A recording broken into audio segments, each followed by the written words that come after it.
আসসালামু আলাইকুম, সবাই কেমন আছেন? এক জায়গায় আসলাম তো সবজিগুলো দেখতেছি, মানে একদম মনে হয় তাজা খেতেতে পায়রা নিয়ে আসছে এরকম লাগতেছে। এই জন্য একটু ধীরে ধীরে দেখতেছি, খুবই ভালো লাগতেছে।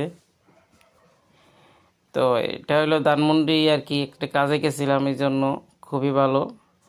একদম মানে ওর খেতেতে নিয়ে এসে তো একদম পাতা মাতা লাগিয়ে লইছে, এই জন্য একটু ধীরে ধীরে দেখতেছিলাম, খুবই ভালো লাগতেছে। তো এই পাশে আবার এক মোটর সাইকেল চালায় এক ভাই আসছে, এগুলা নিবে। তো আমাকে বলতেছে যে দোকানদার কাড়ে, বললাম ওই যে ওইদিকে। পরে ডাক দিলাম, দোকানদার বলতেছে এটি 500 টাকা কেজি। তো এই আর কি, আপনি এক জায়গায় গেলে একটা জিনিস দেখলে আমরা তো ভিডিও বানায় ছাড়ি, তো আপনারা তো আর দেখেন না, কেউ পছন্দ করেন না। আপনারা যদি একটু লাইভ শেয়ার কমেন্ট করেন তাহলে কিন্তু আমরা মনে করেন ভালোভাবে ভিডিও বানাইতে পারি, কাজ করতে ভালো লাগে। তো সবাই আমাদের ভিডিও, আমাদেরকে একটু সাপোর্ট করবেন, সাপোর্ট দিবেন, আপনাদের সাপোর্ট আমাদের দরকার। আর সবাই ভালো থাকবেন। আমাদের ভিডিওগুলো যে আপনাদের কাছে যায়, একটু কষ্ট করে পুরোটা ভিডিও দেখবেন, ধাক্কা না দিয়ে পুরোটা ভিডিও দেখবেন, তাহলে ভালো লাগে। আপনি লাইভ শেয়ার করেন না, কিন্তু পুরোটা ভিডিও দেখবেন।